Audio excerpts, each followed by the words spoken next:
नमस्कार दोस्तों, मेरा नाम वीरू द्विवेदी है। मैं आपका अपने YouTube channel Veeru Dwivedi education hub पर हार्दिक स्वागत करता हूं। दोस्त, आज हम बात करेंगे हिंदी के पहले कुछ थ्योरी के बारे में हल्का सा, उसके बाद 4, 6, 10 MCQs। और आप लोग लगातार इस चैनल को लाइक और सपोर्ट करते रहें। सब्सक्राइब, जितने भी बच्चे नए पहली बार विजिट कर रहे हैं चैनल को, तो सब्सक्राइब करना ना भूलें। आइए चलते हैं, बात करते हैं हिंदी वर्णमाला की। तो वर्णों के समूह को वर्णमाला कहते हैं। आपको बता दूं, हिंदी भाषा जो है वो भारत में ईरानियों की देन है। ईरानी लोग ने हिंदी भाषा को सबसे पहले भारत में लाए थे और फिर हिंदी जो है भारत में फैल गई। और 14 सितंबर को हम विश्व हिंदी दिवस मनाने लगे मेरे दोस्त। बात करते हैं हिंदी वर्णमाला की। तो वर्णों के समूह को वर्णमाला कहते हैं। हिंदी वर्णमाला में कुल 52 वर्ण हैं। इनके 2 भेद हैं, एक स्वर और दूसरा व्यंजन, याद रखिएगा। बात करते हैं स्वर की। तो जिन वर्णों का उच्चारण स्थान बिना किसी अवरोध के तथा बिना किसी दूसरे वर्णों की सहायता से होता है, उन्हें स्वर कहते हैं। इनकी संख्या 11 है मेरे दोस्त, याद रखिएगा। 11 कौन कौन से वर्ण हैं, आइए जान लेते हैं। छोटा, बड़ा, छोटी, बड़ी, उ, ए, ऐ, ओ, औ और ऋषि, ये क्या हैं? ये हिंदी के 11 स्वर हैं, याद रखिएगा दोस्त। बात करते हैं स्वर कितने प्रकार के होते हैं। तो स्वर 3 प्रकार के होते हैं, ह्रस्व, दीर्घ और प्लुत। ह्रस्व स्वर आप देखते ही हैं, आ, ई, उ, री, ये ह्रस्व स्वर हैं दोस्त। दीर्घ स्वर की बात करें तो आ, ई, उ, ए, ऐ, ओ, औ होता है। और प्लुत स्वर जैसे ओम लिखा जाता है और राम लिखा जाता है। आप देखते हैं कि प्लुत स्वर में जो होता है वो बीच में आप देख रहे हैं ये यस का निशान, ये प्लुत का ही निशान है दोस्त, याद रखिएगा। ये प्लुत स्वर का निशान है। बात करते हैं व्यंजन की। तो जो व्यंजन होते हैं वो स्वरों की मदद से ही बोले जाते हैं। व्यंजन का अपना कोई निजी जो है स्थान नहीं है मेरे दोस्त। जैसे आप बोलते हैं राम, लिखते हैं तो रा में क्या छिपा है? रा में जो है आ स्वर छिपा है मेरे दोस्त। इनकी जो संख्या मानी गई है व्यंजन की वो 33 मानी गई है। आइए चलते हैं आगे, उच्चारण के आधार पर व्यंजन जान लेते हैं। अगर कंठ की बात आ जाए तो का, खा, गा, घंगा आ जाते हैं। तालब में चा, छा, जा, झा, इया आ जाते हैं। मूर्धा में पूरा टा वर्ग आता है और दंत में ता वर्ग आता है दोस्त, और ओष्ठ वर्ग में पूरा पा वर्ग आता है। याद रखिएगा, ये उच्चारण स्थान है। उच्चारण स्थान से 1-2 नंबर के क्वेश्चन आपको एग्जाम में जरूर देखने को मिलेगा दोस्त, याद रखिएगा। बात करते हैं अंतस्थ व्यंजन की, जिनकी संख्या 4 है। ये यारा, लावा होते हैं। और संयुक्त व्यंजन की संख्या भी 4 है, सा, सा, हा होते हैं दोस्त, याद रखिएगा। बात करें अगर संयुक्त व्यंजन की तो छत्रज्ञ, ज्ञ, स्रा होते हैं। अगर आगत व्यंजन की बात करें तो जा और फा हैं, और जा और फा ये फारसी भाषा के शब्द हैं दोस्त, याद रखिएगा। बात करते हैं कुछ पॉइंट की, जान लेते हैं नोट्स के रूप में। अगर अर्धस्वर आपसे पूछ ले तो या और वा क्या हैं? ये अर्धस्वर है दोस्त, याद रखिएगा। अगर कोई पूछता है कि रा कैसा वर्ण है तो तुरंत बताइए कि रा या तो लुंठित कहिए या प्रकंपित व्यंजन कह दीजिए मेरे दोस्त रा को। ला कोई पूछ ले तो पार्श्विक व्यंजन है, याद रखिएगा। नासिक व्यंजन अमंगलनम, मतलब लास्ट का जो वर्ग का अंतिम अक्षर है उसका जो उच्चारण स्थान है वो नासिका से होता है दोस्त। बात करें अगर स्वरयांतरीय व्यंजन तो वो हा होता है, याद रखिएगा। स्वरयांतरीय व्यंजन हा होता है। इसका उच्चारण स्थान उर भी हो सकता है। अगर उर लिखा मिले तो आप समझ जाइए कि ये भी क्या है, ये उच्चारण स्थान है हा का। अकुह विसर्जनीया नाम कंठा, आपने सूत्र पढ़ा होगा।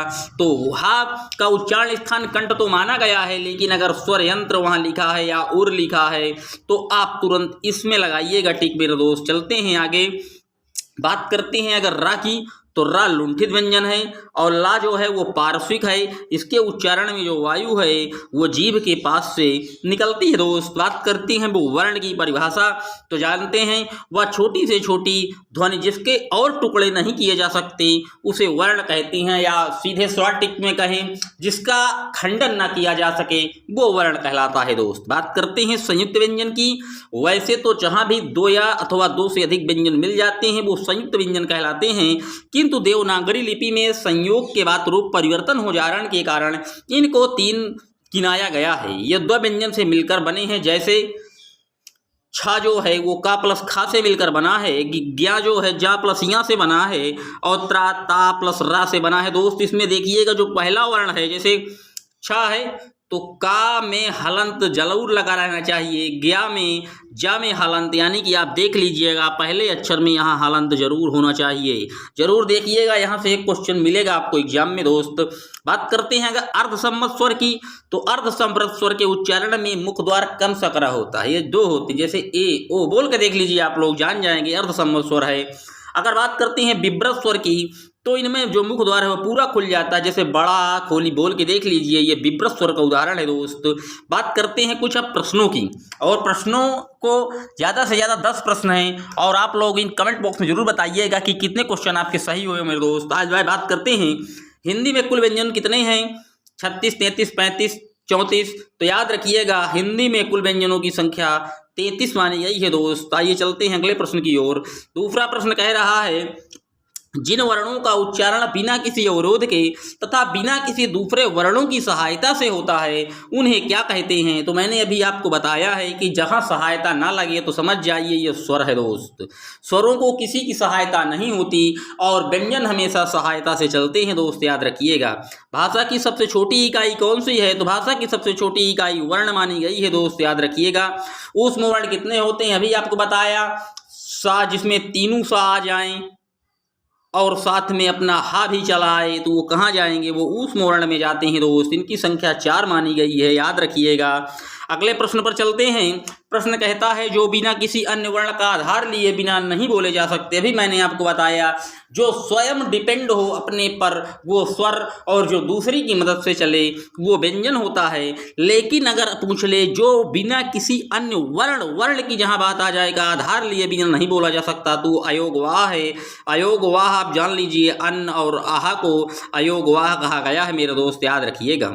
अगर संस्कृत में पूछ ले कि अयोगवाह कितने होते हैं तो अयोगवाह 4 बताइएगा मेरे दोस्त। वहाँ पर अयोगवाह वहाँ 4 होते हैं, आपको बताए दे रहा हूँ। अनुस्वार जो है अयोगवाह में आता है। बात करें अगर उपध्मानी की, ये भी उसी में आता है अयोगवाह में। बात करें अगर जिह्वा मूली की तो ये भी अयोगवाह में आता है। बात करें अगर नासिक की तो ये भी अयोगवाह में आता है। तो संस्कृत में अयोगवाह 4 प्रकार के होते हैं दोस्त, याद रखिएगा। बात करते हैं अगले प्रश्न की। जो व्यंजन 2 या 2 से अधिक व्यंजनों से मिलकर बनते हैं उन्हें क्या कहते हैं। अभी आपको बताया जो 2 व्यंजन से मिलकर बने, मतलब 2 से ज़्यादा हो जाए तो संयुक्त रूप बना रहे हैं तो ये संयुक्त व्यंजन का उदाहरण कहलाता है दोस्त, याद रखिएगा।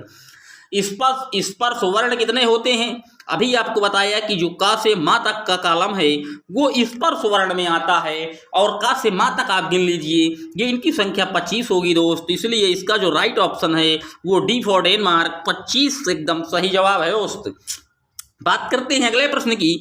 जो बिना किसी अन्य वर्णों का आधार लिए बिना नहीं बोले जा सकते। मैंने अभी आपको बताया, दोबारा आया है क्वेश्चन, ये अयोगवाह कहलाते हैं दोस्त, याद रखिएगा। बात करते हैं छा कैसा व्यंजन है। तो छा कैसा व्यंजन है आप बताइए। छा जो है एक संयुक्त व्यंजन है। अभी बताया गया कि का प्लस छा से मिलकर जो है ये बना है दोस्त, याद रखिएगा। ये सीरीज आज इतनी ही दोस्त। इसमें मैंने हिंदी की पहले थ्योरी कवर की। अगर ये आपको अच्छी लगी हो सीरीज तो चैनल को ज़्यादा से ज़्यादा सपोर्ट करें दोस्त, लाइक और सब्सक्राइब जरूर करें। मिलते हैं एक और वीडियो में, तब तक के लिए जय हिंद जय भारत।